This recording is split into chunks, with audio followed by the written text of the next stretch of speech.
Like, I don't know, it's hard to describe it. You just sort of, it's upsetting. A lot of work and prep, a lot of late nights have gone into the car, and just to see it end up the way it did was very soul destroying. But yeah, obviously we're all passionate here, being a small family team, so it hurt a lot. It was a massive personal achievement for myself, the team, everybody involved, because it's been a huge, huge effort. And then obviously, race 2 happened.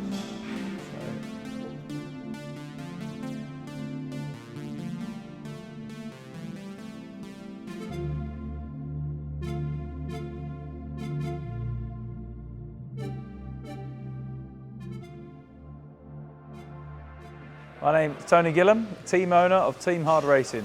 I'm Jamie and I'm the BTCC manager at Team Hard Racing. I'm Carl Blythe and I'm a #1 touring car mechanic. So my name's Elliot and I'm a touring car #1 mechanic. We do plan for this, we do bring trailers to a track, obviously being such a big outfit we have to. So yeah, the car got loaded into a trailer, headed back to the workshop straight away. We come in straight away and we had it stripped in a day. After that we assessed it more. Liaised with Toka in terms of how bad it was, and then we took the car to Willie Poole Motorsport services, who actually built the cars, where he assessed it even more from there. Then immediately you're thinking next race.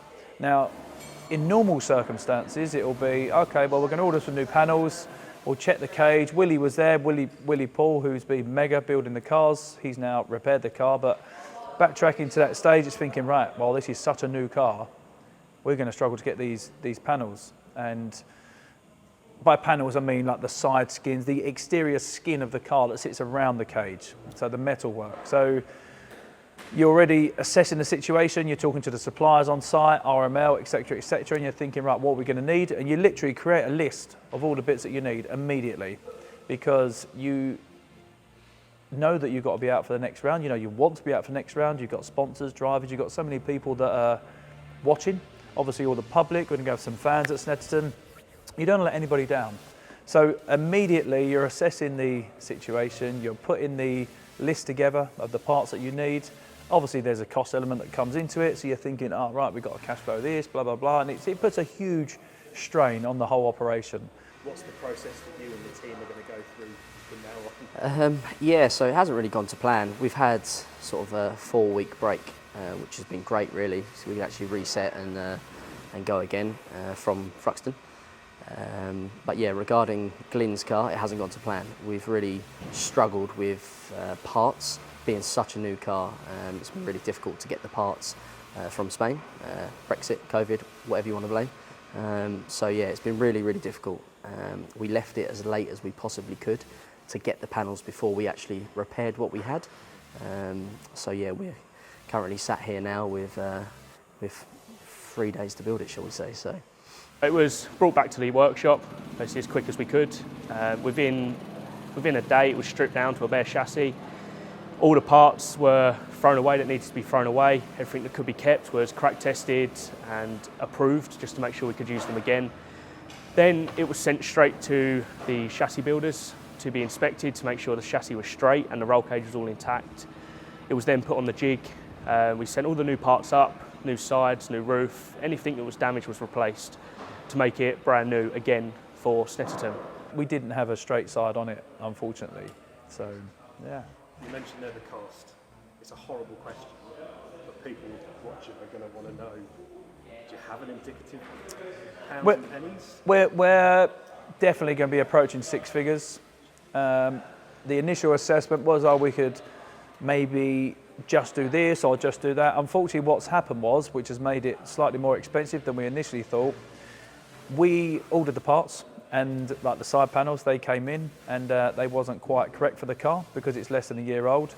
So we had to then sacrifice basically a new road car, which is an expense you didn't want to have to authorise. The lads stripped the car down, and it was a perfectly good, brand new road car that was one of our demo cars, so to speak. So you're literally,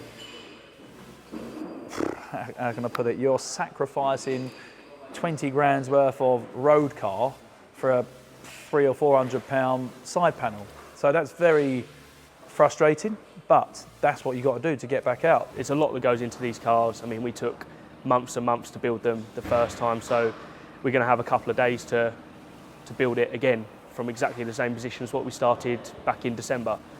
So it is going to be a challenge, but luckily everything's pre-built. We pre-built all the subframes, all the engine and boxes ready to go, so it's should be like a big Lego kit, but still a few late nights I think before Snetterton will be had. In terms of the sub-assembly stuff, that's been done. So the engine, the gearbox, the subframes, they're all dressed. They're all ready to go. So as soon as this chassis comes through the door of the workshop, we're ready to put them things in. It's all the time-consuming stuff like the loom and the hard line that runs inside the car. It's got to be done right. That all takes time, unfortunately. But we've got a good crew here, and I know that the lads are well up for it and prepared, ready for it. So yeah. So all the fabrication work's been redone, resorted, and it's now a straight car again. It's now on its way to paint, so it get painted. And behind me, Steve is currently reassembling the front and rear subframes. So he'll build them up, he'll get his engine ready, plonk that in the front subframe, and then it will just make it easier and faster to get the car built because it's race week. We've got 3 or 4 days, 2 or 3 really, to get the car built, tested, and then get it to track for the weekend to race. The fact that it was such a new car is what made it even harder for us. There was definitely a lot of upset throughout the team that had happened. Thankfully, Glynn was fine and we're all healthy, but the car was definitely worse aware. Yeah, it's a big challenge because it has a massive knock-on effect commercially as a team. I know Tony's putting the pressure on us for sure. It's just not an ideal situation, but we've all got to just group together and get the job done. There will be no nights, there will be just days. So we'll be round the clock to get it done. The guys will pull together, we'll probably split the operation, get the first chunk of the guys up to Snetterton to set up, get everything ready. Unfortunately, we're not in garages. Snetterton don't quite have enough. Whilst we're top 10 in the championship, we're working out of an awning, unfortunately, so we got that to set up as well.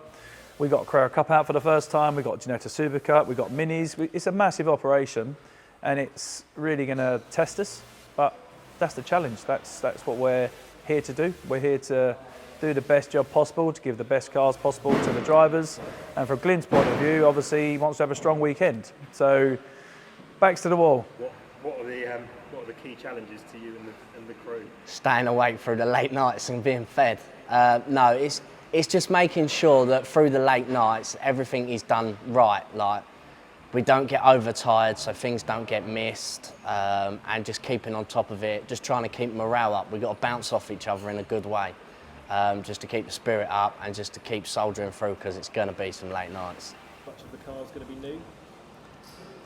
I believe it's about 80% is new. Everything else has been thrown away, has been thrown in the scrap bin, has been thrown in the skip. So it's you can't risk it with some parts. You just have to replace just in case, as much testing as you can do. But some bits we've thrown away just because, and then the bits that were okay, we have had crack tested and made sure so we don't have any unreasonable failures. It's been a huge undertaking, both in terms of time, expense, like hours, the labour, everything that's gone into it. So it's been made a lot harder by having to refabricate the car rather than just putting new panels on it. We've got all the parts arriving, the car's coming back, so there's no reason, unless anything out of our control, which could happen to anyone, everything within our control will be done to make sure this car rolls out Friday at Snet, ready to race for Saturday and Sunday. It's one thing we're good for, we'll always make it. No matter what happens, it will be out. There's no way that we're not going to get it done. So whatever it takes, we'll get it done, we'll get it ready. It is unfortunate that it's come down to this close to the weekend, but that's the nature of the beast, that's the game that we're in, and that's the cards we've been dealt. So we just got to deal with it. Last one, you can do it, right? Yeah, we'll get it out. She'll be whizzing on the track very shortly.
Right.